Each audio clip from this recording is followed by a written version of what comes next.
Hi guys, तुम्ही कसे आहात? मस्त आहात ना? तर मग लोकांना आहे ना गाईज, काय माहीत काय मजा येते बरं स्वतःची परेशानी सांगायला किंवा स्वतःबद्दल सांगायला. पण आपण त्यांना पैसे मागायला गेल्यावर की त्यांना आपल्याकडे त्यांचे पैसे म्हणजे त्यांच्याकडे आपले पैसे असले, आपण त्यांना म्हणतो की बाबा आमचे पैसे आम्हाला रिटर्न द्या, तर त्यांचं काय उत्तर असतं, नाही नाही माझी परेशानी चालू आहे, मला हेच बोलले, माझे आईवडील मला बोलत आहेत किंवा माझी बहीण मला बोलते किंवा माझा भाऊ मला बोलतो आहे, ही परेशानी ठीक आहे, आणि आम्हाला घरी खायला वांदे आहेत. ही सगळ्या परेशानी सांगायला त्यांना काय मजा येते काय माहिती.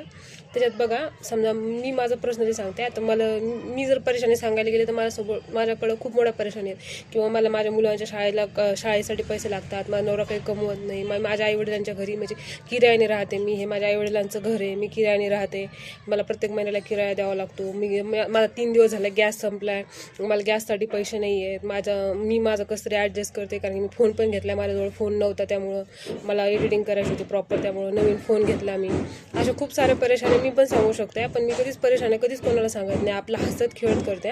पण आपण समोरच्याला त्याच्या गरजेच्या टायमाला जर कामाला आलो तर समोरच्या व्यक्तीने पण आपल्या गरजेच्या वेळेला आपल्याला कामाला यायला पाहिजे, असं मला वाटतं पर्सनल. तुमच्यासोबत पण असं काही घडत असेल किंवा तुम्हाला खूपच जास्त पुळका येत असेल कोणाचा, किंवा मी पैसे देते आणि समोरची व्यक्ती मला, तर तसं काहीच नाही होणार. ती व्यक्ती तुम्हाला कधी पण फसवून निघून जाईल. त्यामुळे तुम्ही पण प्लीज कृपया करून कोणालाच पैसे देऊ नका. आपले पैसे आपल्याला कधी कामाला येतात, एवढंच तुम्हाला हौस आली तर कशात तरी इन्व्हेस्ट करा, त्याचं गोल्ड करा स्वतःसाठी, फ्युचरमध्ये तुम्हाला दुप्पट पैसा येईल त्याचा. पण कोणाला कधीच पैसे देऊ नका, हे मी माझ्या पर्सनली अनुभवावरून सांगत आहे.